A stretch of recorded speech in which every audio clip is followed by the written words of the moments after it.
अस्सलाम वालेकुम, Umar online academy में खुशामदीद। फरीद के साथ आज जो हमारा टॉपिक है वो है फैक्टराइजेशन। मैथमेटिक्स में आज आप फैक्टराइजेशन पढ़ेंगे, कैसे हमें अगर कोई इक्वेशन या एक्सप्रेशन दी गई हो तो हम उसको कैसे फैक्टर में कन्वर्ट करेंगे। तो टाइम को ज़ाया किए बगैर स्टार्ट लेते हैं। जैसे हमारे पास क्वेश्चन है एक्स, अब इसको समझो, हम इसको कैसे फैक्टर बनाएं। सबसे पहले एक बात बेटा याद रखना, मैथ में दो लफ्ज इस्तेमाल होते हैं, एक होता है इक्वेशन और एक होता है एक्सप्रेशन। सही है। अब ये जो आपको नजर आ रही है ये एक्सप्रेशन है, सही है। अगर इसमें जीरो इक्वल टू जीरो का निशान आ जाए तो ये क्या कहलाता है, इक्वेशन।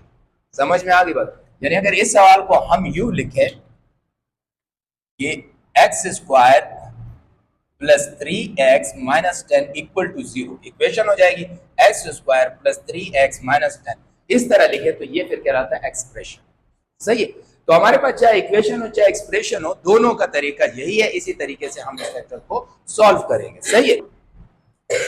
अब इसको फैक्टर करने के लिए, इसको रिजॉल्व करने के लिए, फैक्टर करने के लिए x square plus 3x minus 10। अब आपके सामने यहां कोई भी नंबर आपको नजर नहीं आ रहा, सही है। तो इसका मतलब है यहां पर आपके सामने क्या है, 1 है। सपोज कोई नंबर ना हो तो हम 1 होता है, कुछ ना हो तो 1 लाजमी होता है। तो इस 1 को, इस कोफिशिएंट को किससे, इस कांस्टेंट से आप मल्टीप्लाई करेंगे तो आपके पास क्या हो जाएगा, 1 multiply by 10 is equal to 10 हो जाएगा। फिर आप क्या करेंगे, इसके फैक्टर बना दें। 2 से किया 5 से किया 1, तो आपके पास कितने फैक्टर बने, 2 मल्टीप्लाई 5 इज इक्वल टू 10। सही। अब ये जो दो हमारे पास फैक्टर बना 2 मल्टीप्लाई 5 इज इक्वल टू 10, अगर हमारे पास हम क्या करें कि 5 में से 2 को माइनस करें तो हमारे पास क्या आंसर आता है, 3।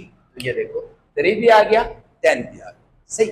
लेकिन 3 लाने के लिए मैंने 5 में से 2 को माइनस किया। हो सकता है आपके जहन में सवाल है कि सर आप -5 और +2 कर दें तो तब भी हमारे पास 3 आंसर आएगा, है ना। लेकिन ये समझिएगा कि ये -5, क्योंकि 5 के साथ अगर माइनस आता तो यहाँ पे -3 आएगा, लेकिन अगर 5 के साथ प्लस आएगा तो यहाँ पे +3 आएगा, क्योंकि बड़ी रकम का जो साइन होता है वही आंसर में आता है। तो 2 में से तो बड़ा 5 है ना, सही। और हमें यहाँ पर भी प्लस लाना, समझ में आ गया।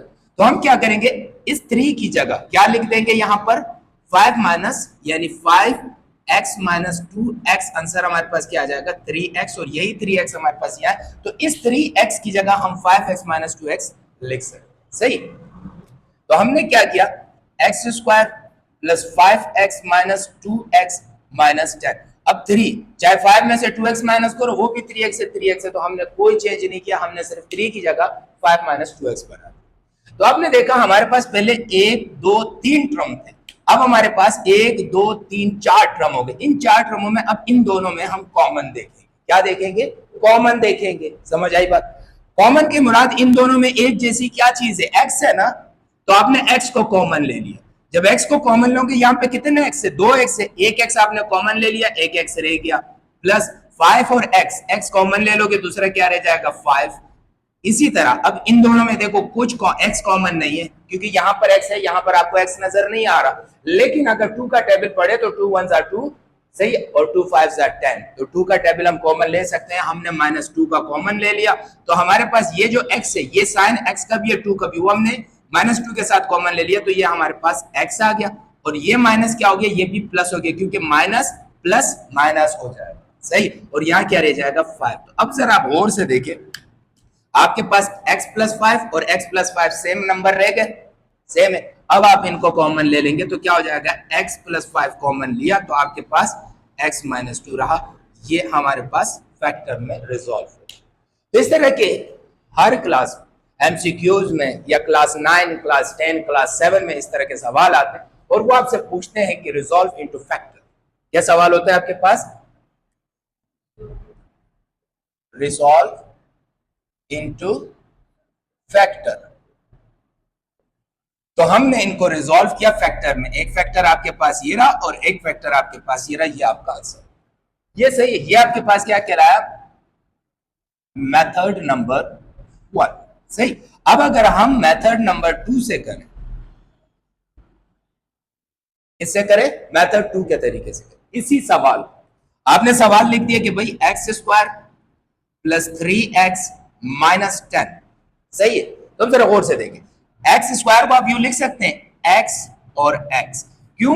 क्योंकि एक्स ज़रब एक्स किसके बराबर होता है? एक्स स्क्वायर के बराबर होता है ना, क्योंकि जब बेस सेम होंगे तो पावर ऐड हो जाएगी, इसकी पावर 1 है, इसकी पावर 1 है, बेस की जगह हमने 1 लिख लिया, 1 और 1 जमा होकर कितने हो गए? 2 हो गए। तो इस तरह एक्स स्क्वायर की जगह हम एक्स और एक्स लिख सकते हैं, और इस 10 की जगह हम 5 और 2 भी लिख सकते, क्योंकि 2 5 जा 10, माइनस 2 लिख दिया, इधर प्लस 5 लिख दिया।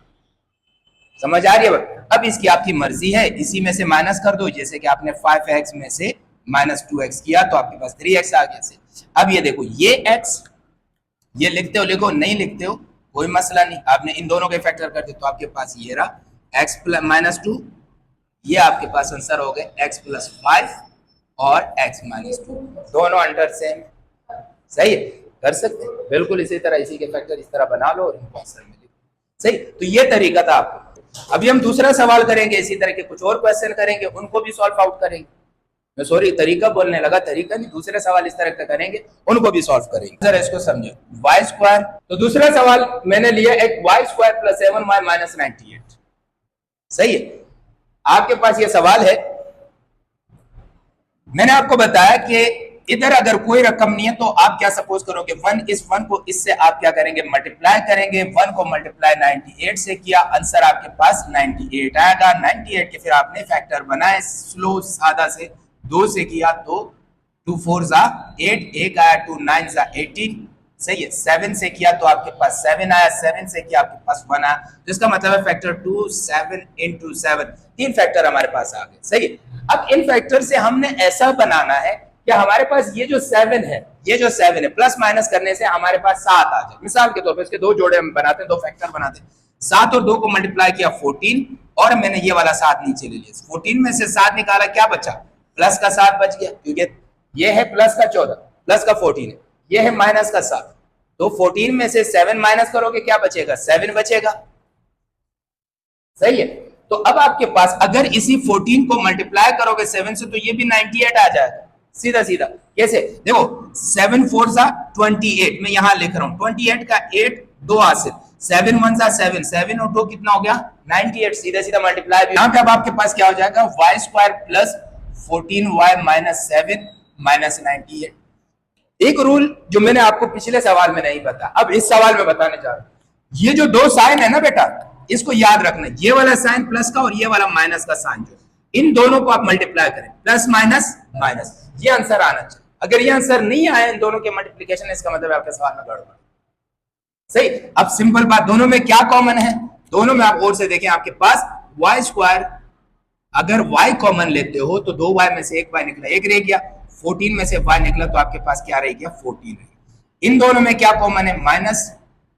माइनस 7 अगर आप कॉमन लेते हो तो ये y तो प्लस में हो जाएगा, और जाहिर है 7 को 98 से डिवाइड करोगे तो क्या आ जाएगा? प्लस 14, तो आपके पास y प्लस 14 और यहां पे आ जाएगा y माइनस 7, ये फैक्टर आ गए।